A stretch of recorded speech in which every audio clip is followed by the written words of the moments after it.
विद्या भारती की तरफ से। तो मैं कहना चाहता हूं कि यहाँ के जो आचार्य बंधु है, और विशेष करके मुझे जो योगदान लगा है उसमें मातृशक्ति का ही सबसे ज्यादा योगदान लगा है। और हमारे रामचरितमानस में कहा, नारी पवित्र करे कुल दो। वास्तव में जो तुलसीदास जी महाराज जी ने कहा है वो यत्र पूज्यते नारीस्तु रमन्ते तत्र देवता। जहां जिस धरती के ऊपर, जहां सीता जैसी महारानी हो, राधा जैसी पटरानी हो, उस धरती के ऊपर शायद संस्कारों की कोई कमी रह नहीं सकती है। आज हमने एक एक जो संस्कार युक्त जो कार्यक्रम देखे हैं, हो सकता है उसके बोल किसी माध्यम से लिए हो, लेकिन कार्यक्रम इतना बढ़िया, एक एक कार्यक्रम के बोल जो थे और उनके हाव भाव थे वो इतने बढ़िया और इतने सुंदर थे कि वास्तव में हमको लगता है कि हमने हमारे बालकों को जिस शिक्षण संस्थान में भेजा है वो वास्तव में हमारे बालक हमारा नाम रोशन करेंगे। आज की वर्तमान परिस्थिति के अनुसार हम सब जानते हैं, जैसे हमारे महेश भाई साहब ने, हाँ मांझी भाई साहब ने जो बात सूत्रात्मक रूप में सारी बता दी, और एक कम समय में इन्होंने एक सूत्र के रूप में एक वास्तव में एक बात रख दी इन्होंने कि हमारी भारतीय संस्कृति में शिक्षण संस्थान खूब चलते हैं, टकावारी की भी बात चलती है, ये सब कुछ होते हुए भी, और आपका बालक डॉक्टर, मजिस्ट्रेट, कलेक्टर सब बन सकता है, लेकिन मैं आपसे ये पूछता हूं कि संस्कार कहां से लाएंगे आप?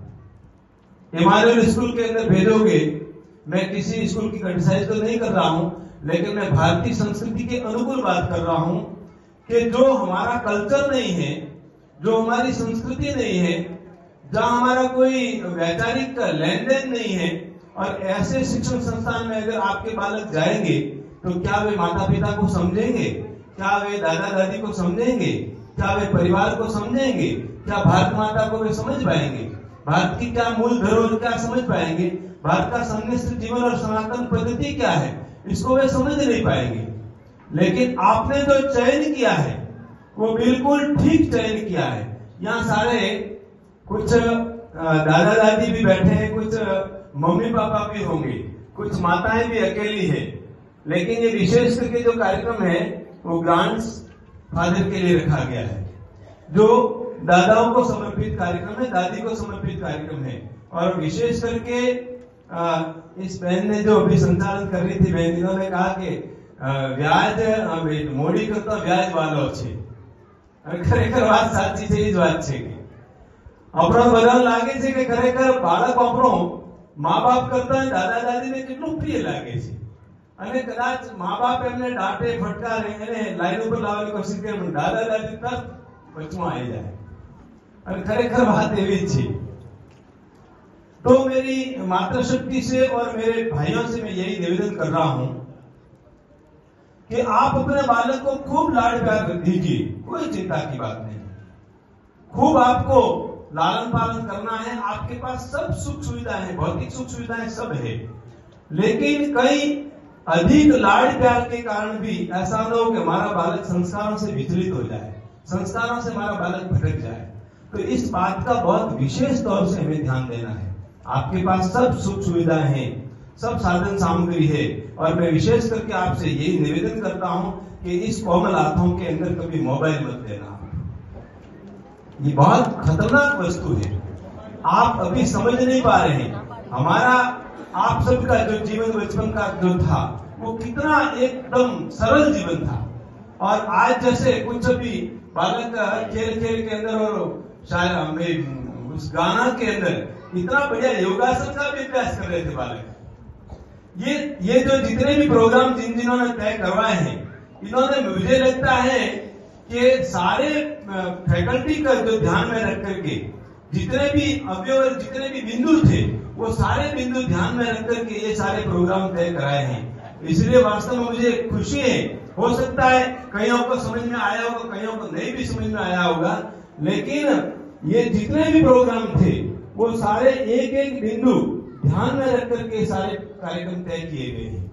इसलिए संस्था के जितने भी अगुआ हैं वे तो खैर समझदारी और बुद्धिजीवी है ही, लेकिन जो संस्था में ये बहनें जो काम कर रही है, इन बहनों को वेतन कितना मिल रहा है इससे इनका ध्यान नहीं जा रहा उनकी तरफ से। इनको क्या काम करना है और आप इनको किस दृष्टिकोण से देख रहे हैं, आपका इन बहनों के प्रति क्या भाव है और उसी भाव के अनुरूप ये बहनें सारे काम कर रही है।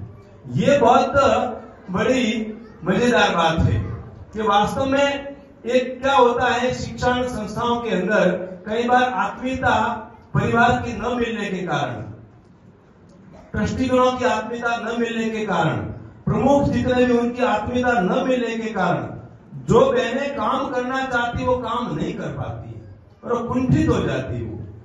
लेकिन ऐसे समय में मुझे नहीं लग रहा है कि आपके इस शिक्षण संस्थान के अंदर ये बहनें काम करने में कहीं हिचकिचाती होगी।